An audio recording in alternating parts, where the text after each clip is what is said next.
Hello and welcome to History and Film. I'm Rich Simmons. We don't do a lot of these, but this is a film that doesn't include a specific historical event or characters, but rather gives us a look at what a typical experience may have been like for people choosing to immigrate to the United States in the 19th century. Our story today begins in 1844 in Sweden. We were last in Sweden about 500 years ago with The Seventh Seal. Both that movie and today's, The Immigrants, star Max von Sydow, who plays the elder three-eyed raven on Game of Thrones. We get a population breakdown at the beginning of our small Swedish village that I think is worth sharing. 1,925 people. That's 254 farm owners, 92 tenant farmers, 11 soldiers, 39 artisans, 274 servants, 127 paupers, 60 cripples, 5 half-wits, 3 idiots, 3 whores, and 2 thieves. We're told that this is typical of every village in Sweden. Von Sydow plays a poor young farmer named Karl. We jump beyond 1844 rather quickly as Karl gets married, and we jump to he and his wife and their 3 children struggling to make ends meet on their farm.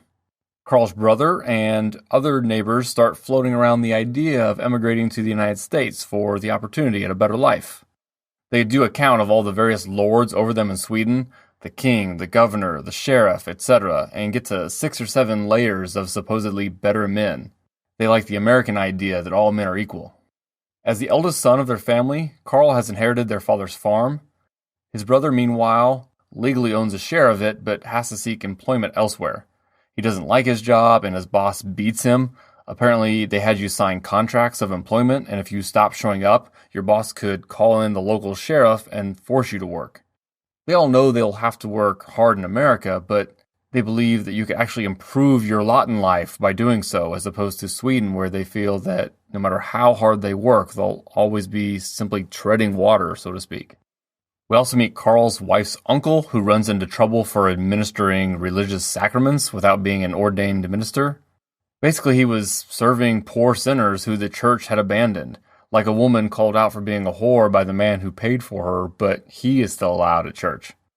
Karl's wife doesn't feel immigrating to the United States is worth the cost or the risk. They'd basically have to sell everything to afford passage, and a long sea voyage carried with it no guarantee of survival. Her mind changes, however, when their daughter dies. We get a heartbreaking scene of Karl having to serve as the carpenter and build his daughter's coffin by hand. As they prepare to emigrate, the local parson gives Karl a hard time, that they're not willing to stick it out. Karl's well respected in the area, and it could set a bad example of giving up on their country. Karl's party also has an idealized version of what America is. They see it as a veritable utopia. Between neighbors, family, and friends, they wind up emigrating with a group of about 15 people, plus many more on the ship they take. They endure a long, miserable, smelly ship voyage. Their ship here is full of lice and disease. People die. They are at sea for about 10 weeks. Just imagine 2.5 months trapped on a boat just trying to survive until you reach the shores of a new country. Finally, our characters get their first glimpse of America. They are in awe of trains, which they board to take them to Buffalo, New York, where they board a paddle boat. So during their sea voyage, Karl's crew had met an elderly couple who said they were heading to Minnesota, and they decided they liked the idea. I never really thought about it, but it does look like a paddle boat from Buffalo could cross the length of Lake Erie, then go up past Detroit between the U.S. and Canada to Lake Huron and into Lake Superior, which can take you to the northeastern part of Minnesota. On the paddle boat, we see that the top is reserved for the wealthy, and the peasants, like our protagonists, are relegated to the lower decks. It was a long and costly voyage, but Karl is hopeful about the future here in America. Now, we're never actually told how much time has passed since our opening in 1844, but I think it's safe to say we're somewhere in the early to mid-1850s. Minnesota became the 32nd state in the U.S. in 1858, so we could still be a few years off from that in the Minnesota Territory, which also included much of what is now North and South Dakota. In fact, Karl and his family here likely represent the growing population that leads to Minnesota statehood. As far as just claiming land and it becoming his, we're not yet to the famous Homestead Acts of the latter part of the 19th century and early 20th century, but there were public land grants at the time. My understanding of all this is because we simply had more land than people, So if you were willing to make improvements in farm land, the government gave you its blessing and the land was yours. The eastern half of Minnesota was acquired from Britain at the end of the American Revolution, and the rest was part of the Louisiana Purchase from France in 1803. In all, about 1.3 million people emigrated from Sweden to the U.S. in the 19th century and first part of the 20th century. Many of the reasons for it were highlighted in the film, even if not explicitly spelled out. Many resented the Lutheran Church in Sweden, and we saw glimpses of that in the film. The class distinctions, which were also touched upon, were a further cause for resentment among the peasant class. Added to all this was a combination of poor harvests trying unsuccessfully to feed a growing population in Sweden. I also wanted to look beyond Sweden at a larger picture of European immigration to the United States, as it connects to my personal family history. A little over half of my ancestors are of English descent, and were already here at the time Karl's crew came from Sweden. But I also have German and Norwegian ancestors who probably had experiences very similar to what we saw in today's film. Norway had fewer people than Sweden, but only Ireland sent a higher percentage of its people to join the U.S. population. 1/3 of Norway's population emigrated from 1825 to 1925, and most went to the U.S. My dad's grandpa was full Norwegian, born in Minnesota in 1888 to Norwegian immigrant parents. His mother supposedly never learned English. His wife was full German, also descended from recent German immigrants. What I also consider a shame now is how these new families in America let their language die within the family. I think they were embarrassed and wanted nothing more than to fully assimilate into the American culture.